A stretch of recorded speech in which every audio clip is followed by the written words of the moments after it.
Hola, ¿cómo están? Me presento nuevamente. Mi nombre es Martín Polo, yo soy el profesor que va a estar a cargo de esta parte de entrenamiento de fuerza para la salud en aquellos adultos que tengan alguna situación de riesgo como obesidad, diabetes, colesterol o personas que simplemente quieran mejorar justamente su salud. Entonces, lo que vamos a hacer a partir de esta presentación es primeramente una introducción sobre justamente cuáles son los beneficios del entrenamiento de la fuerza en cualquiera de estas dos situaciones, ya sea en población sana o población que tenga alguna de estas situaciones patológicas en especial. Y posteriormente nosotros lo que vamos a ir es viendo las recomendaciones de unas organizaciones internacionales que son las que hoy en día nosotros tendríamos que tener en cuenta a la hora de tratar de prescribir ejercicio o de poder realizar un entrenamiento personalizado en cualquiera de estas poblaciones. Entonces, lo que debemos preguntarnos es por qué tenemos que preocuparnos. Y vamos a hacer un poquitito lo que es una introducción histórica y una revisión de la actualidad, de cómo se encuentra justamente la condición física de la población. Tenemos que entender que en los últimos años ha crecido en gran manera la cantidad de población que, si bien se ha sumado a todo lo que es el movimiento del fitness, a las carreras, a todo lo que es el gimnasio, es uno de los momentos de mayor preocupación a nivel mundial porque hay cada vez más personas con lo que se llaman enfermedades crónicas no transmisibles, y son esas enfermedades como la diabetes, la hipertensión, la obesidad, la osteoporosis. Y todas estas enfermedades que se agrupan en este nombre de enfermedades crónicas son enfermedades que derivan esencialmente de dos características, de dos variables. Por un lado, todo lo que es la falta de actividad física, y por otro lado es la mala alimentación o la malnutrición. ¿Sí? Hoy en día la comida cada vez es más barata, más chatarra.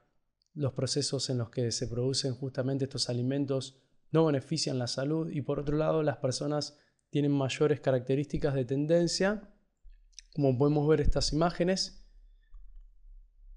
al sedentarismo, ¿sí? O sea que la persona cada vez se mueve menos por diferentes causas, ¿no? Ya sea por el entretenimiento que ofrece la televisión, por los juegos, por la computadora, por cualquiera de estas variables. Nosotros podemos ver en estas dos gráficas cómo las personas, este es un estudio que se hizo durante 15 años, desde la década del 90 hasta el 2005, en hombres y en mujeres. Fíjense cómo las tendencias de actividad física son cada vez menores, y esto sucede en todos los estratos de edad. Entonces nos damos cuenta de que ante esta situación que sucede a nivel mundial, preocupa justamente a todas las organizaciones y hacen que nosotros comencemos a tomar justamente mayor consideración estas situaciones, porque seguramente muchas de estas personas van a ser nuestros próximos alumnos. Entonces, podemos ver que esto no solamente sucede a nivel adulto, sino que vemos que desde los niños, como podemos ver en este ejemplo de este estudio, prácticamente menos de la mitad ejercitan un nivel suficiente de actividad física para tener beneficios para la salud.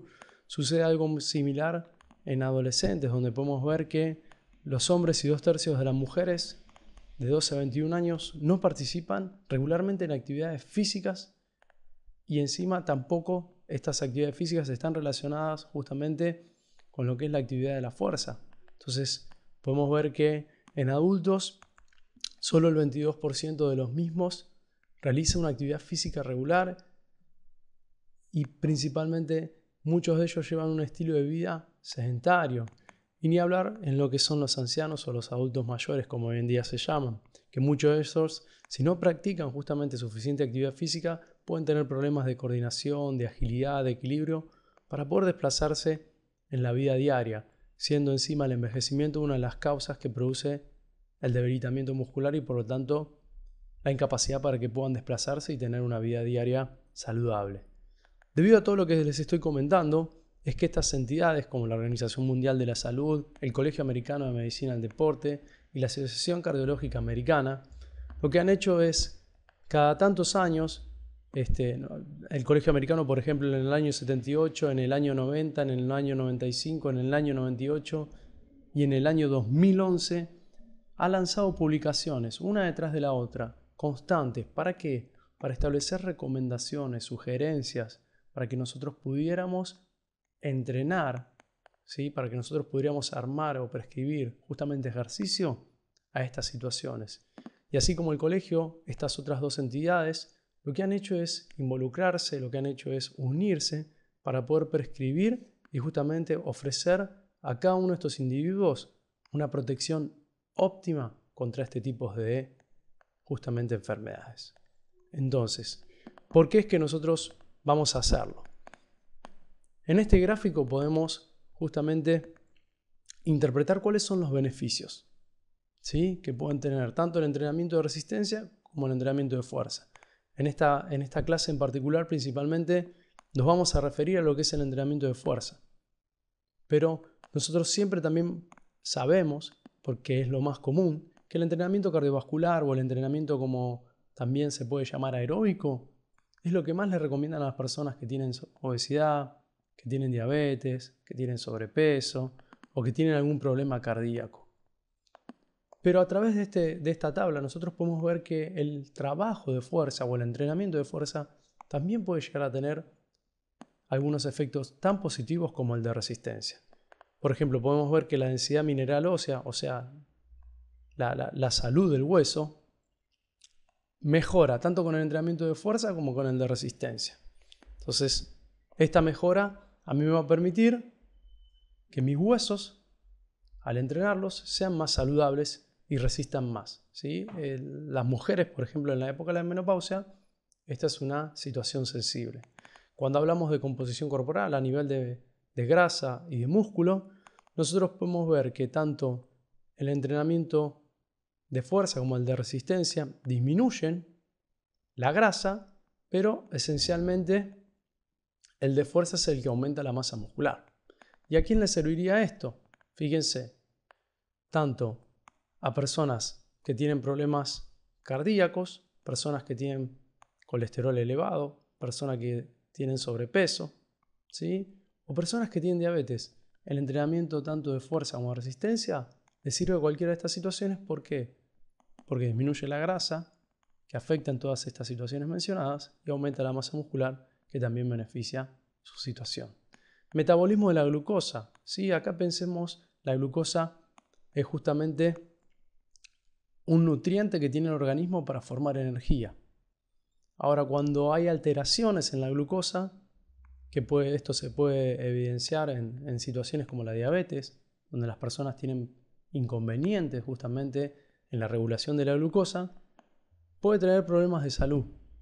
Entonces, podemos ver que el entrenamiento de fuerza como resistencia, por un lado, hacen que la insulina, que es la hormona que regula la glucosa, mejore su respuesta, se necesiten menos niveles, ¿sí?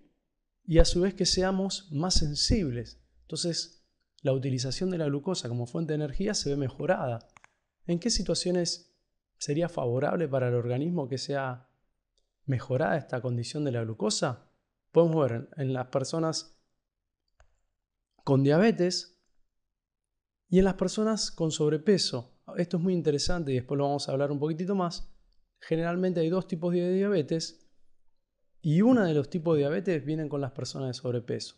Las personas de sobrepeso al alimentarse mal tienden a tener alteraciones en los niveles de glucosa y de insulina. Después vemos los lípidos. Lípidos son grasas y acá vemos un tipo de grasa que es el HDL, que generalmente acá en la Argentina se lo denomina como colesterol bueno, y el LDL, que es justamente el comúnmente denominado colesterol malo. Entonces podemos ver que tanto el entrenamiento de fuerza como el de resistencia lo que hacen es aumentar el HDL y disminuir el LDL o el malo. Y obviamente, si yo justamente tengo muy elevado el colesterol malo, lo que se puede producir es el tapamiento de las arterias, como podemos ver en la gráfica a la izquierda. Entonces, si a mí se me tapan las arterias, voy a tener problemas cardiovasculares, voy a tener presión. Entonces, podemos ver que todo esto va a influenciar justamente tanto en mis arterias y que puede estar justamente relacionado con personas con sobrepeso. porque ellos tienen mala alimentación. Otro de los factores comúnmente que puede llegar a tener una persona es presión elevada. Es muy común que el entrenamiento de resistencia sea el primero que se le prescriba a las personas que tienen una elevada presión arterial, comúnmente denominados hipertensos. Ahora, eso nosotros ya lo sabemos, pero podemos ver en esta gráfica que el entrenamiento de fuerza también puede disminuir justamente la presión arterial y no hay que tener temor, como hace unos años se tenía, de poder prescribir el mismo para la mejora de la situación de las personas. Entonces, podemos ver que la presión arterial, el manejo de la presión arterial, fíjense, está influenciado con personas que pueden tener colesterol, con personas que tienen sobrepeso o con personas que a lo mejor comen muy mal, ¿no? Con mucha sal. Entonces, estas situaciones, el entrenamiento de la fuerza, podemos ver que también lo va a mejorar. Y por último, podemos ver que el entrenamiento en sí puede aumentar el gasto de energía. A eso se le denomina en reposo metabolismo basal. Cuanto más gasto de energía yo tengo en reposo, justamente menor va a ser el peso y por lo tanto esto va a ayudar a la regulación y al control de mi peso. Podemos ver que el entrenamiento de fuerza en reposo, al producir más masa muscular, es el que tiene un mayor gasto de energía y por lo tanto en personas con elevado peso también puede llegar a ser una situación favorable. Ahora, más allá de todos estos beneficios que tiene el entrenamiento, lo más importante y lo que más debemos destacar es que cualquiera de los dos métodos de entrenamiento promueve el bienestar psicosocial. Y esto es fundamental, ¿no? Porque nosotros tenemos que entender que más allá de la salud hay una persona que justamente está detrás de todo el entrenamiento. Y esa persona nosotros debemos entender que muchas veces ha perdido la confianza, la seguridad en sí misma. Y es por lo tanto que nosotros al entrenar y a ver cómo él cambia, más allá de los aspectos biológicos que pueden cambiar, que pueden favorecer su salud, tenemos que entender que lo que más vamos a estar también mejorando es su confianza, su autoestima. Y es por eso que a través de este tipo de entrenamientos lo que nosotros vamos a tratar es de lograr a que la persona mantenga eso y pueda desarrollarse naturalmente en la vida diaria. Bien, hay dos maneras que nosotros estuvimos analizando que se pueden justamente prescribir la intensidad del entrenamiento. La que hemos visto en todo lo que es el módulo de concepto de fuerza a partir de la evaluación, que nosotros sacábamos el 100%, y a partir de ese 100%, nosotros teníamos diferentes intensidades para trabajar la fuerza, la hipertrofia o la fuerza-resistencia. Pero fíjense, acá les presento otra estrategia que se llama escala de Borg o índice de esfuerzo percibido. Déjenme contarles un poquitito de qué trata este índice. Esta es una escala subjetiva del esfuerzo, donde originalmente se utilizaba a nivel cardiovascular con números que iban del 6 al 20, pero posteriormente se adaptó, sobre todo para entrenamiento de fuerza y para que sea más simple, con una escala modificada con números del 1 al 10. ¿Cómo se utiliza esta escala? Esta escala se utiliza, por ejemplo, una persona realiza un entrenamiento y a partir de ese entrenamiento la persona te dice cuánto le costó. Si el entrenamiento le cuesta un 10, quiere decir que fue el máximo, que realmente fue un esfuerzo superlativo. Ahora, si el entrenamiento le cuesta un 1, quiere decir que no le cuesta nada. ¿Cuánto tiempo necesita, dicen los autores, para aprender a utilizar esta escala y que realmente lo que la persona te esté diciendo tenga un valor, tenga validez? Aproximadamente 8 sesiones de entrenamiento. A partir de 8 sesiones ya la persona, entre que conoce la técnica y conoce el peso, ya la persona es consciente de cuánto eso realmente le está costando para el cuerpo. Entonces, a partir de esta escala, fíjense, nosotros ya sabemos que si la persona te dice, uy, este entrenamiento me costó un 6. Fue un entrenamiento fuerte, pero no la mató. Si la persona te dice, este entrenamiento me costó un 3. Fue un entrenamiento levemente moderado. Entonces, nosotros podemos utilizar esta alternativa de la escala de Borg, del índice de esfuerzo, por un lado, para personas que no podemos evaluar, por ejemplo, una persona que tenga un problema cardiovascular, no le vamos a poder hacer un esfuerzo máximo. Entonces, esta estrategia del índice de esfuerzo percibido, estas organizaciones internacionales la utilizan mucho justamente para poder tener otra alternativa en situaciones donde nosotros el porcentaje de un RM no podríamos utilizar. Bien, entonces, ¿cuáles son las recomendaciones? La primera que vemos es para adultos sanos, ¿sí? Adultos, el Colegio Americano y la Asociación Cardiológica lo denominan a los adultos menores de 50 años que no tienen situaciones de riesgo. Nosotros también esto lo hemos visto en una de las unidades, ¿sí? La clasificación. Entonces acá podemos ver que en adultos sanos hay dos condiciones que podríamos entrenar para mejorar su salud. Por un lado la fuerza y por otro lado la resistencia.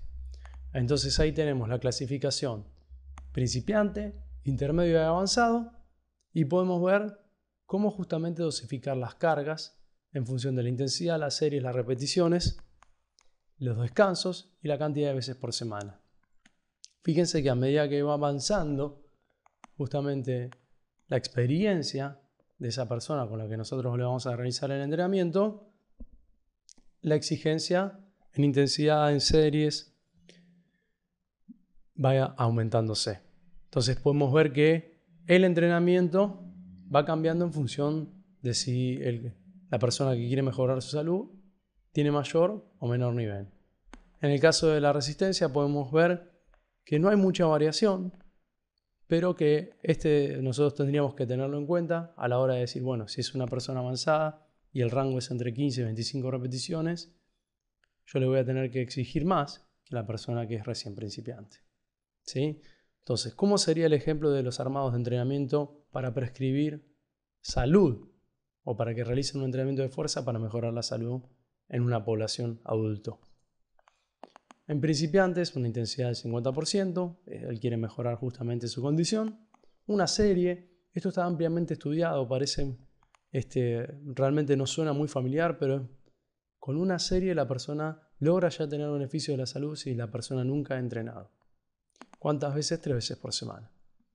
Si es una persona intermedia, nosotros le vamos a dar justamente una intensidad mayor volumen también y una menor pausa. Si la persona ya es avanzada, podemos ver que va a trabajar a una intensidad casi máxima, con un volumen justamente en cantidad de series mayor y con una pausa acorde justamente a esa intensidad. Bien, ya vimos población sana, vemos pacientes que tienen una enfermedad cardiovascular. Aclaremos, la enfermedad cardiovascular que estamos viendo acá son esencialmente, la idea es que sean situaciones estables, ¿sí? Si la persona no tiene una situación estable, es preferible tomar precaución y no entrenarlo.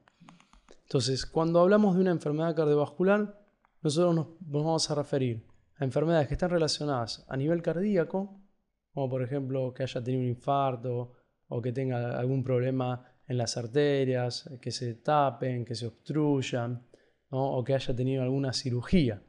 Entonces, el Colegio Americano y la Asociación Cardiológica denominan enfermedades cardiovasculares a este conjunto de situaciones. ¿Qué es lo que nosotros podríamos llegar a hacer? Lo primero que nos recomiendan son ejercicios para trabajar el rango del movimiento, para el tren superior e inferior. ¿Sí? Eso es fundamental. Ahora, nos aclaran que si ha tenido alguna cirugía abierta, algún bypass, la situación en el pecho debemos cuidarla y no realizar este tipo de movimientos. Una vez que nosotros vamos trabajando la movilidad articular con estas personas y vemos que van mejorando y que pueden ir movilizándose cada vez más, podemos realizar, fíjense, de 10 a 15 repeticiones con la persona tiene una escala de Borg entre 11 y 13. ¿Sí? Esto es algo como moderado. Ahora, ¿con qué resistencia hacen esas 10-15 repeticiones? Fíjense, con bandas elásticas, pesos muy livianos, ¿sí? Menos de 1 kilo estamos hablando. Y van a hacer 8 a 10 ejercicios de todo el cuerpo o de todos los grupos musculares, una serie 2 a 3 veces por semana. ¿Sí? Entonces, a medida que la persona se va adaptando a esos ejercicios, podemos ir aumentando el peso de medio kilo a 1 kilo. cada 1 o 3 semanas, dependiendo de cómo él se vaya sintiendo, ¿sí? A partir de eso, justamente, nosotros vamos a ver que estas personas, posteriormente a estos 3 meses de entrenamiento o más, donde primero empezaron con el propio peso corporal, movimientos, después siguieron con bandas elásticas, después pasaron con leves pesos, recién ahí, después de 3 meses o más, van a empezar a entrenar como si fueran adultos sanos, ¿sí? Realizando lo mismo, 8 a 10 ejercicios, una serie, 2 a 3 veces, de 10 a 15 repeticiones. Fíjense, recién el peso, a partir de estos 3 meses o más, comienzan a incrementarse de 1 kilo a 2,5 o de 2,5 a 4,5 por semana. Entonces, recordemos, ¿qué tipo de entrenamiento inicial para estas personas? Movimientos, ¿sí? Como podemos ver en estas fotos. Movimientos de elongación, de estiramiento, ya sea estático como dinámico. ¿Con qué deberíamos continuar? Ejercicios de todo el cuerpo con bandas elásticas, ¿sí? Todo el cuerpo con bandas elásticas. Posteriormente a este tipo de trabajo que nosotros podemos llegar a hacer de 3 meses, 4 o 5 o más en función de cómo vaya avanzando la situación y el dolor de la persona, es que nosotros vamos a pasar al entrenamiento convencional para adultos sanos. Muy bien. Hipertensión. Nosotros brevemente describimos que la hipertensión es una situación donde la persona tiene en reposo un nivel de presión arterial mayor a lo normal. ¿Por qué puede darse ese nivel de presión arterial mayor?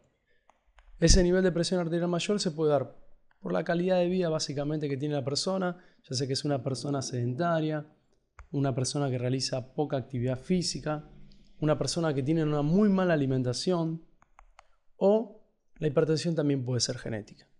Entonces podemos ver, perdonen, si la persona tiene esa situación donde la presión está por encima de lo normal en reposo, quiere decir que cualquier actividad hace que su presión se eleve. Entonces, ¿qué tipo de entrenamiento de fuerza podríamos dar para que esa presión que está elevada comience a descender? Podemos ver que a nivel de fuerza se recomienda que entrene 2 a 3 veces por semana, un porcentaje del 60 al 80, siempre cuanto menor es justamente a mayor intensidad del RM, mayor va a ser la presión, así que hay que estar justamente atentos a eso.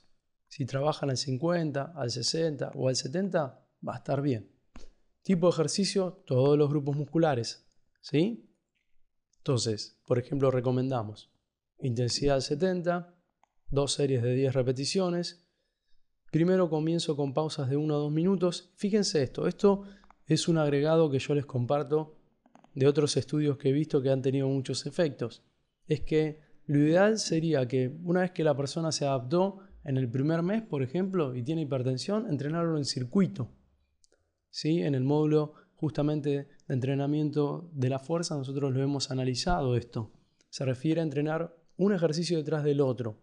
Esta modalidad de entrenamiento va a favorecer a que el ejercicio sea más cardiovascular, más aeróbico y ayude también al descenso de la presión arterial.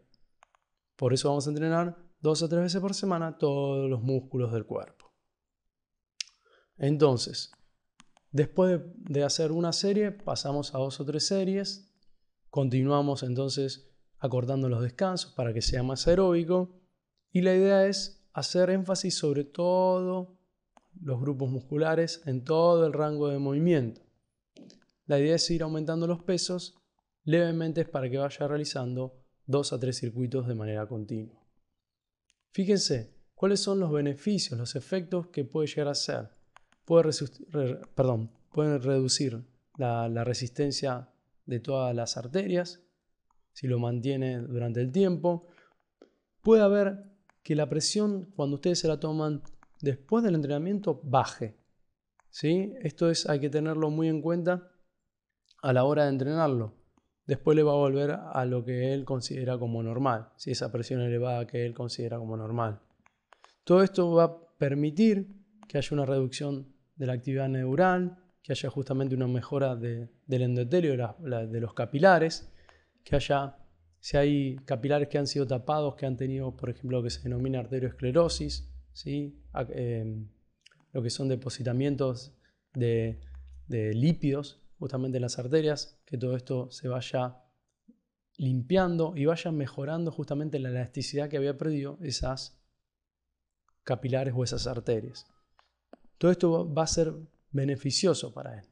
Entonces, le va a permitir tener protección a nivel cardíaco para que ante diferentes situaciones donde a él se le elevaba la presión deje de suceder. Le va a reducir la presión sanguínea, ¿sí? Tanto antes como después de la realización del ejercicio, y lo que le va a permitir es recuperarse mejor. ¿Qué tenemos que tener en cuenta a la hora de entrenar un hipertenso? Si está tomando medicación, ¿sí? Si está tomando medicación, tenemos que sí o sí preguntarle cuáles pueden llegar a ser los efectos al cardiólogo o al médico que esté colaborando con esta persona.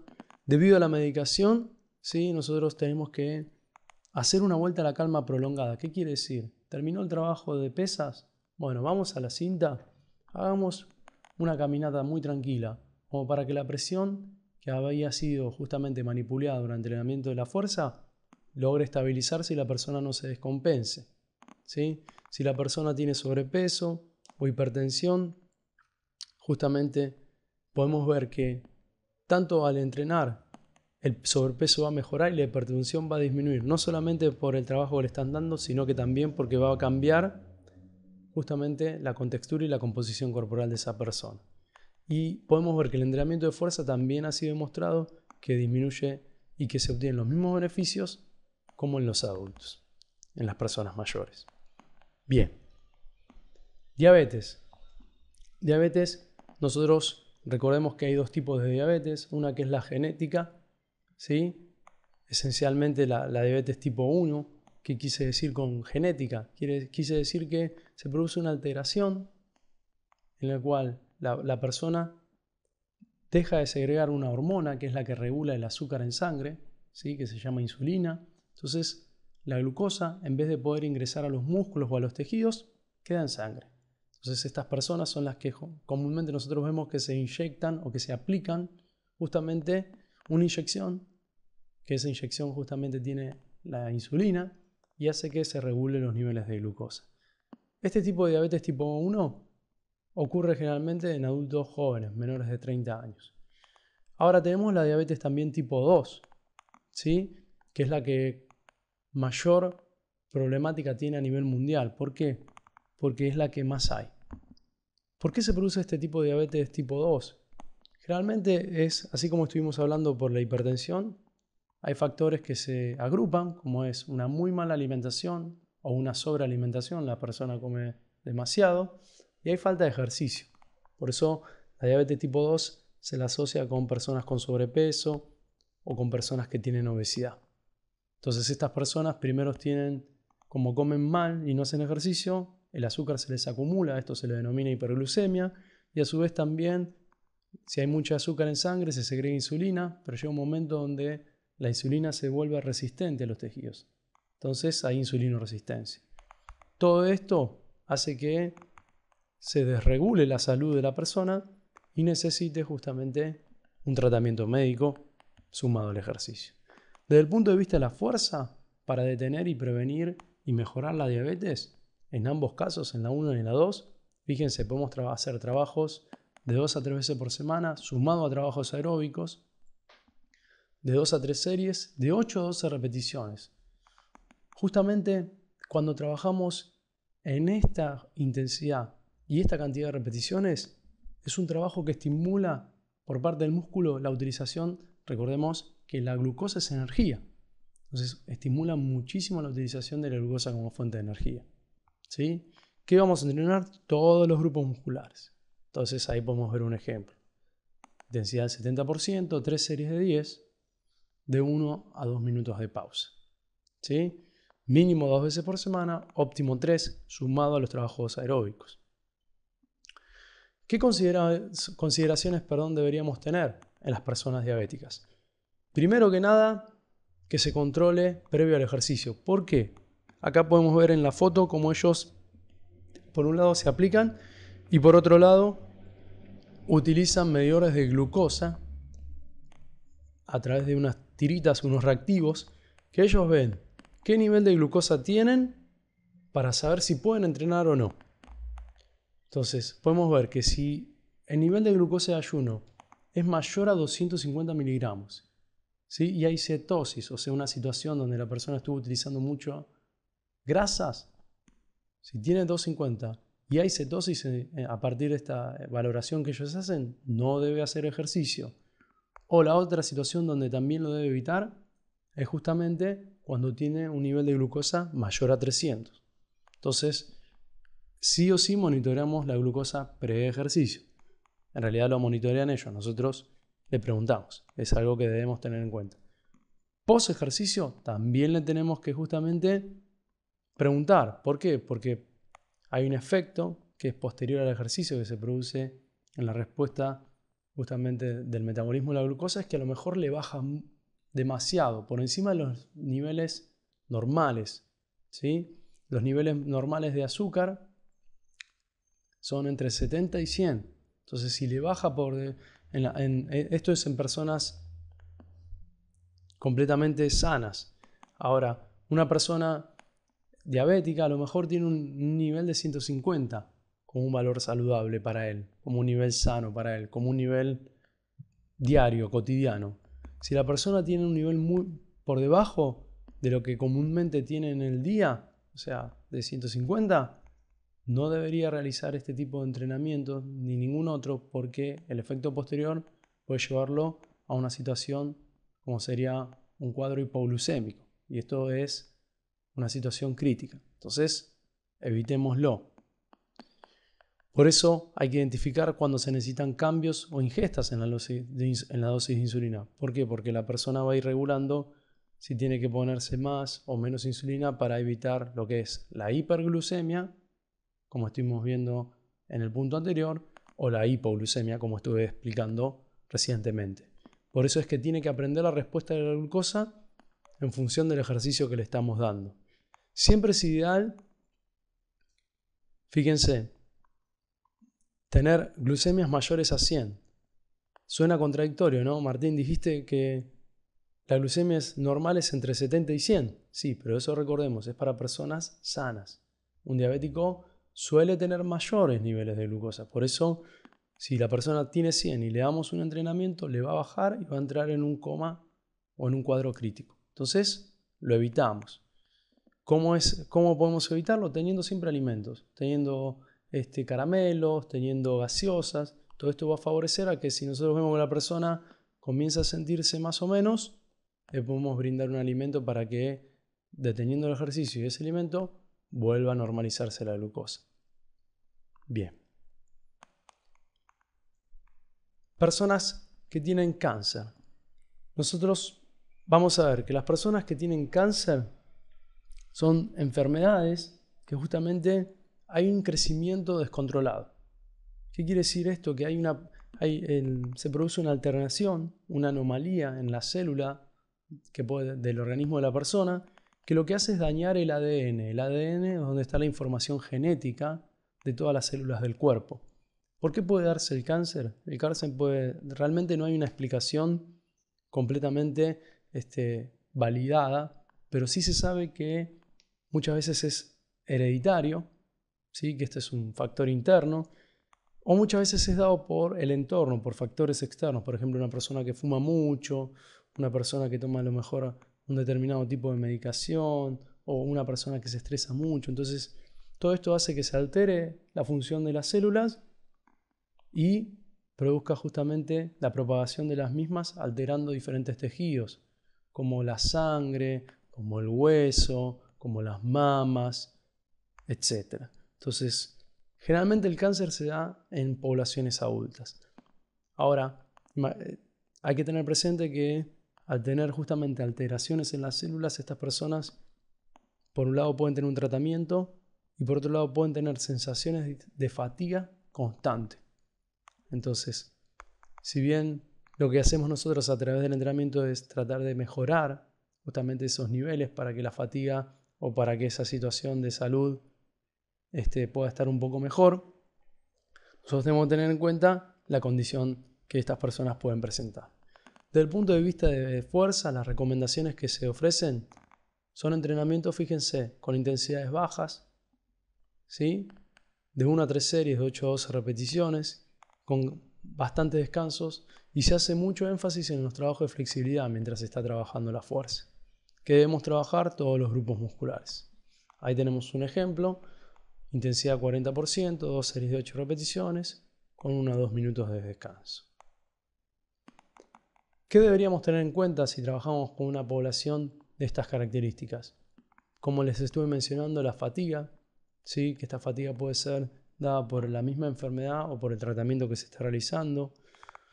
Tener cuidado con el hueso, ¿sí? Que generalmente es un sitio donde se hace metástasis, significa propagación de esta situación. Entonces hay que tener cuidado porque la persona puede llegar a presentar lesiones en esta zona. Por eso es que deben evitarse actividades de alto impacto y deportes de contacto para disminuir lo que es el riesgo de fractura. Por otro lado, justamente, personas que se le están haciendo trasplantes deben evitar el ejercicio, debemos suspender la actividad, o aquellas personas que están bajo quimioterapia, deberíamos reducir la intensidad o la duración de la sesión del ejercicio porque van a venir con una fatiga adherida a todo lo que es la situación.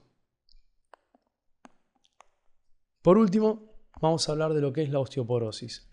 La osteoporosis es una, justamente, situación donde hay una menor densidad. Una menor densidad significa que el hueso no tiene las características saludables que debería tener. Se va volviendo, de alguna manera, para simplificar su definición, como más esponjoso, más frágil y puede justamente lastimarse. La densidad mineral ósea, justamente, nosotros lo vamos a ver en aquellas personas que pueden tener justamente un riesgo de desarrollarlo, a esta situación donde todavía no hay osteoporosis, o sea, todavía no hay fragilidad ósea, pero hay un riesgo de que suceda, se lo denomina osteopenia. Y por otro lado, podemos ver aquellas personas que ya tienen esa situación, o sea, que ya tienen la enfermedad declarada en las caderas o en los hombros, y esa situación se le denomina justamente ya osteoporosis en sí. No es osteopenia, sino osteoporosis. Generalmente en la osteoporosis o cualquiera de estas situaciones se dan a partir de falta de ejercicio y mala alimentación, ¿sí? Y en el caso de las mujeres son más propensas a poder desarrollar justamente la osteoporosis a partir de lo que se denomina la menopausia. Entonces, ¿qué deberíamos hacer? Fíjense, si la persona tiene riesgo de tener osteoporosis, tenemos que entrenar trabajos con cargas del 60 al 80, de 2 a 3 series, de 8 a 12 repeticiones. O sea, un trabajo de lo que comúnmente denominaríamos hipertrofia. Y a medida que va avanzando, prestemos mucha atención a esto, va a ir trabajando lo que es la fuerza máxima. ¿Sí? Cuando leemos esto, a mí me hace mucho ruido. ¿Por qué? Porque tengamos en cuenta que, como mencionamos, las estadísticas mundiales hablan de que las mujeres son las que mayor propensión a tener este tipo de situaciones se dan. Y son las que muchas veces menos aceptan este tipo de trabajo de hacer cargas tan elevadas. Así que nosotros vamos a tener que hacer un trabajo importante desde el punto de vista de la concientización para que esta población femenina entienda de que es necesario para ellas.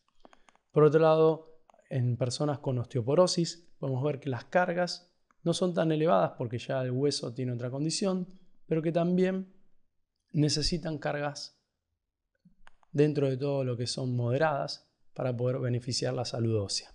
¿Qué vamos a trabajar? Siempre en ambas situaciones, todos los grupos musculares. Un ejemplo, en una persona con riesgo, por ejemplo, 3 series de 10 repeticiones al 70% y luego paso a 6 repeticiones al 80%. ¿Sí? Comenzamos 2 o 3 veces por semana, todo el cuerpo. Bien, algunas consideraciones generales en lo que respecta a lo que es el trabajo con osteoporosis.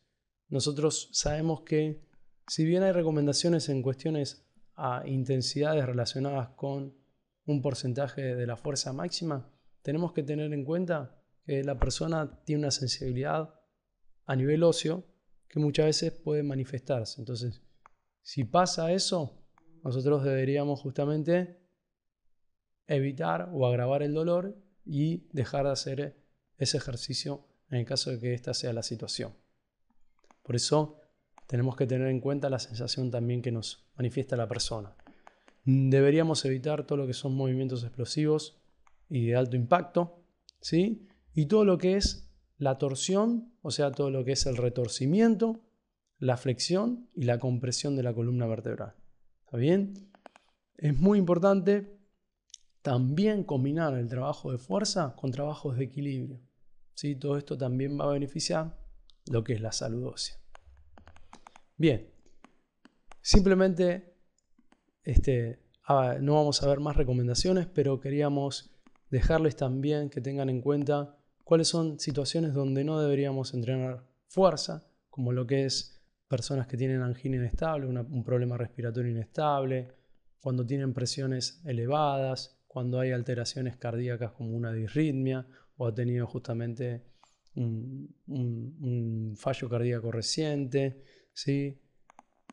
Cuando tiene enfermedades valvulares a nivel cardíaco o tiene un corazón agrandado por un problema de salud a nivel circulatorio. Entonces, en todas estas personas, como estamos viendo, lo ideal es primero comenzar con un trabajo aeróbico, ¿sí? Y posteriormente, en función de la situación en la que se encuentra la persona, podríamos seguir con los lineamientos que hemos estado analizando.